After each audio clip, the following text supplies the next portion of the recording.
Now students, we have to discuss exercise number 19 of lesson number 12. Question is, an organic compound containing 69.77% carbon, 11.63% hydrogen and rest oxygen.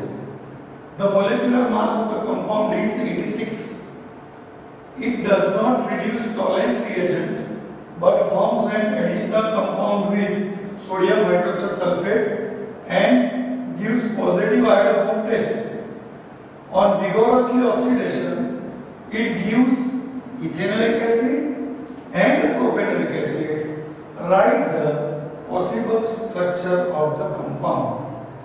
Friends, ये जो numerical है वो यही chapter का illustration 4 और exercise का 10 और 11 जैसा है, लेकिन ये तीनों सम जो है उसके अंदर आपको मोलेक्युलर फॉर्मूला दिया था, इसके अंदर मोलेक्युलर फॉर्मूला दिया नहीं है।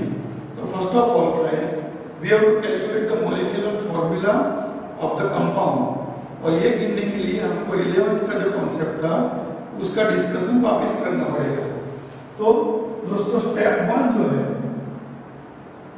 With the help of step 1 we can calculate the molecular formula.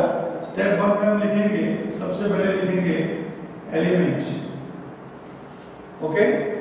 उसके बाद उसका लिखेंगे क्या, एलिमेंट। उसके बाद उसका लिखेंगे परसेंटेज। उसके बाद लिखेंगे उसका एटॉमिक मास। उसके बाद लिखेंगे उसका मोल ऑफ एलिमेंट। और उसके बाद लिखेंगे सिंपल रेशियो। और उसके बाद लिखेंगे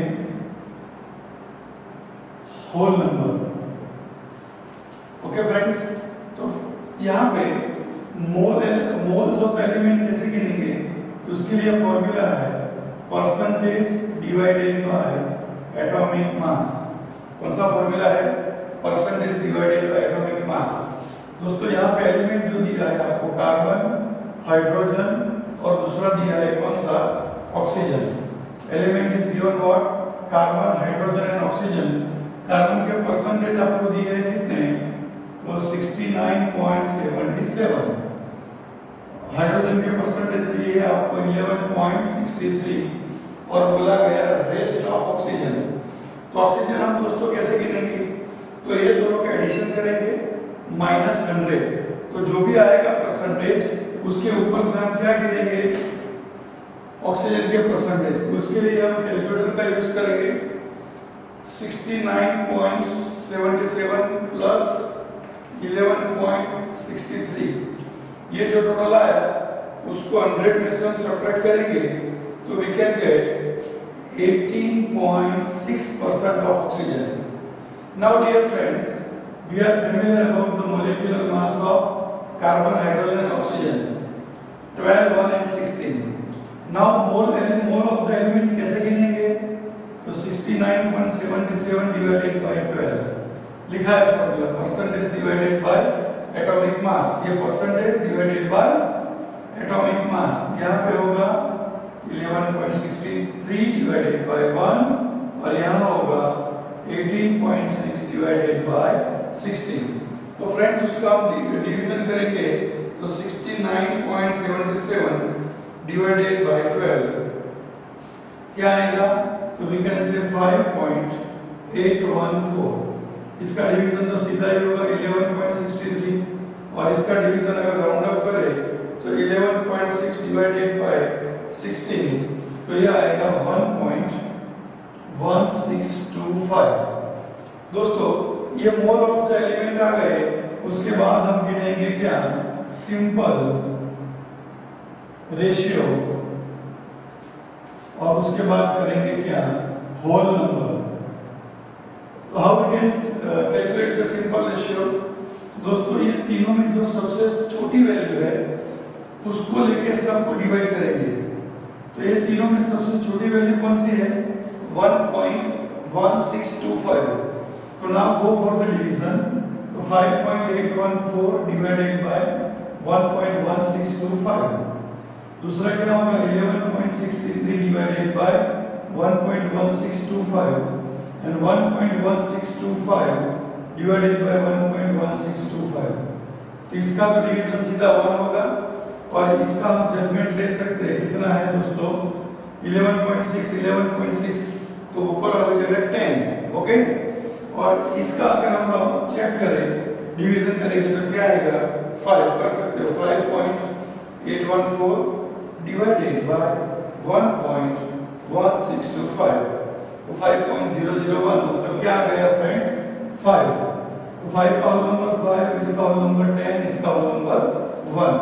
तो दोस्तों ये जो बन गया आपका टेबल बन गया, ये एलिमेंट हो गया आपका बराबर। एलिमेंट के बाद क्या मिल गया आपको दोस्तों इसका होल नंबर आ गया, सिंपल रेशियो आ गया, मोल्स आ गए और ये हो गया यहाँ से आपका एक टेबल रेडी। ओके फ्रेंड्स, तो अब इसके ऊपर से हम देख सकते हैं क्या दोस्तों एम्पिरिकल फॉर्मूला। कौन सा फॉर्मूला एम्पिरिकल फॉर्मूला। तो यहाँ कार्बन एटम कितने आए दोस्तों 5, हाइड्रोजन कितने आए दोस्तों 10 और ऑक्सीजन कितना आया 1। Is that clear. Empirical formula के ऊपर से आप गिन लो एम्पिरिकल मास कैसे गिनेंगे 5C + 11H + O। कार्बन का एटॉमिक मास 12, हाइड्रोजन का 1, ऑक्सीजन का 16, 12 5 60 प्लस होगा यहाँ दोस्तों 10 और प्लस होगा 16 तो 70 + 16 तो यह हो जाएगा क्या 86 gram per equivalent. Okay, and already in numerical the molecular mass is given to us. What is the value of molecular mass 86 gram per mole, this is given in numerical. तो दोस्तों इसके ऊपर से हम गिनेंगे मोलिकुलर फॉर्मूला। तो how we can calculate the molecular formula. तो उसका फॉर्मूला है molecular mass upon empirical mass into empirical formula. Molecular mass है 86, एम्पिरिकल फॉर्मूला एम्पिरिकल मास भी 86 और एम्पिरिकल फॉर्मूला आया C5H10O। तो ये 1 कैंसिल हो जाएगा। तो what is our molecular formula for the compound C5H10O। This is the molecular formula. Okay friends, अब दोस्तों यहां से मैं आपको एक छोटी सी बात समझाता हूं। फ्रेंड्स हमको पता होना चाहिए होमोलोगस सीरीज की जनरल फॉर्मूला। याद रखो दोस्तों, अगर मेरे पास अल्कोहल एंड ईथर है तो उसका जनरल फॉर्मूला होगा CnH2n+2O। क्या होगा CnH2n+2O। अगर मेरे पास एल्डिहाइड एंड कीटोन है तो ये जनरल फॉर्मूला होगा CnH2nO। और अगर मेरे पास कार्बोक्सिलिक एसिड एंड एस्टर है तो जनरल फॉर्मूला होगा CnH2nO2 होमोलोगस सीरीज का। और फ्रेंड्स चेक करो इसके अंदर ऑक्सीजन कितना है सिर्फ एक, मतलब कार्बोक्सिलिक एसिड और एस्टर हो सकता नहीं क्योंकि उसके अंदर ऑक्सीजन एटम होते हैं 2। समझ में आया। अब चेक करो अल्कोहल ईथर की पेयर है या एल्डिहाइड कीटोन की पेयर पॉसिबल है। तो N = नंबर ऑफ कार्बन, यहाँ 5 ले लो क्या 5। तो अगर 5 यहाँ रखेंगे तो क्या होगा C5H12O होगा और यहाँ 5 रखेंगे तो होगा C5H10O। मतलब मेरे को ये फॉर्मूला वाला जो कंपाउंड होगा आइदर एल्डिहाइड हो सकता है आइदर कीटोन हो सकता है। तो with the help of this step number 1 friends हमने गिन लिया क्या molecular formula of the compound. Okay, तो बाकी की बात हम स्टेप नंबर 2 और 3 के अंदर करेंगे। पहले इसको आप अच्छी तरह से लिख दीजिए। Okay friends,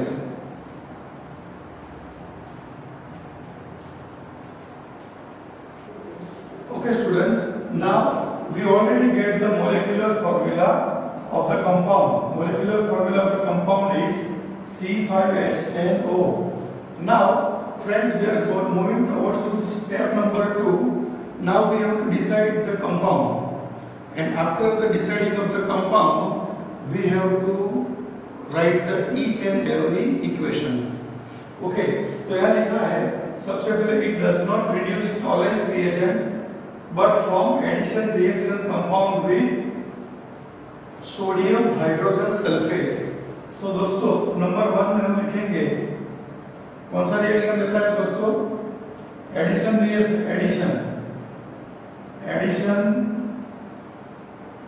reaction with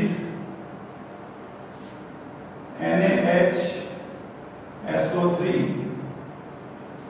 if the compound performing addition reaction with NaHSO3 sodium hydrogen sulfide there is a aldehyde or ketone group are present।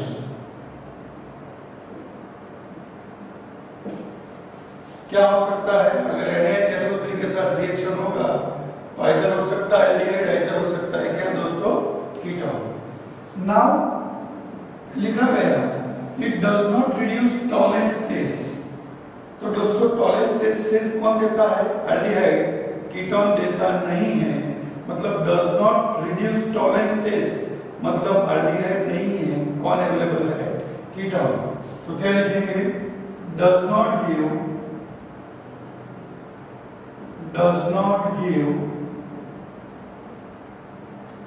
tolerance test, does not give tolerance test means so there is a ketone group is present। कौन सा, does not give tolerance test। अगर Tollens test देता तो aldehyde available होता, ketone absent होता, लेकिन यह Tollens test देता नहीं है, मतलब वहां कौन अवेलेबल होना चाहिए, कीटोन। नाउ थर्ड वन बोला गया क्या, गिव्स पॉजिटिव आयोडोफॉर्म टेस्ट। तो पॉजिटिव आयोडोफॉर्म टेस्ट सो मिथाइल कीटोन मतलब CH3CO ग्रुप इज प्रेजेंट। कौन सा ग्रुप प्रेजेंट होना चाहिए दोस्तों, CH3CO group. And fourth step is, what is the fourth step, it vigorously gives oxidation, it gives ethanoic acid and propanoic acid. मतलब दोस्तों मेरे पास already 5 carbon available है, बराबर, तो विगोरसली ऑक्सीडेशन रिएक्शन करेगा और मुझको क्या मिलेगा, ऑक्सीडेशन के बाद इथेनोइक एसिड मतलब CH3COOH प्लस CH3CH2COOH। मतलब ये जो आपका इथेनोइक एसिड आया वो आपका मिथाइल कीटोन पार्ट के अंदर से आया। कहां से आया, मिथाइल कीटोन पार्ट। और ये जो प्रोपेनोइक एसिड आया वो रिमेनिंग कितने कार्बन में से आया, 3 कार्बन में से। तो नाउ फ्रेंड्स उसके हम इक्वेशन लिखते हैं इन स्टेप नंबर 3। तो स्टेप नंबर 3 में सबसे पहले इक्वेशन में लिखूंगा, फ्रेंड्स मेरे पास यह भी कंपाउंड हो गया, कौन सा, पेंटेन 2-1। कौन सा कंपाउंड हो गया, पेंटेन 2-1। दोस्तों एक और बात आपको बता दूं, सेम क्वेश्चन याद रखो, लेकिन यहाँ पे बोल दिया होता does not give iodoform test। क्या, यहाँ iodoform test पॉजिटिव है लेकिन नेगेटिव iodoform टेस्ट बोलते, तो ये कंपाउंड आपका ये हो जाता CH3CH2 COCH2CH3 पेंटेन 3-1 हो जाता। कौन सा, पेंटेन 3-1। सिर्फ एक ही वर्ड चेंज करने से does not give what iodoform test, लेकिन यहाँ पॉजिटिव है इसलिए पेंटेन क्या है, 2-1। Is that clear, okay. तो स्टेप नंबर 3 में पेंटेन 2-1 का सबसे पहला रिएक्शन करेंगे किसके साथ, तो NaHSO3 के साथ। ये जो रिएक्शन है वो आपका होगा न्यूक्लियोफिलिक एडिशन रिएक्शन। तो हाइड्रोजन ऑक्सीजन के साथ जाएगा, तो वी कैन गेट CH3C, यह हो जाएगा OH और ऊपर चला जाएगा क्या CH2 CH2 CH3 और बाकी क्या रहा SO3Na। इसका नाम क्या होगा तो pentane 2 on sodium hydrogen sulphide. Okay, ये आपका पहला इक्वेशन हुआ। दूसरा इक्वेशन कौन सा तो दोस्तों हम ले लेते हैं टॉलरेंस टेस्ट। टॉलरेंस टेस्ट तो देगा ही नहीं तो आप हमको परफॉर्म करने पड़ेगा आयोडोफॉर्म टेस्ट। तो आयोडोफॉर्म टेस्ट कैसे देगा तो आयोडोफॉर्म टेस्ट के अंदर मेरे पास है पेंटेन 2 ऑन। ओके, क्या नाम है पेंटेन 2 ऑन। ओके, उसका रिएक्शन करूंगा सबसे पहले मैं 3I2 के साथ। किसके साथ 3I2। 3H और 3I मिलके हो जाएगा -3HI। ये तीनों आयोडीन अंदर ऐड हो जाएंगे। You can get CH3 CH2 CH2 CO CI3 और ये मुझको जो मिला उसका मैं रिएक्शन करूंगा NaOH के साथ। किसके साथ NaOH। तो ये जो CI3 है वो H के साथ जाके बनाएगा CHI3। This is named as a iodoform which is yellow precipitation।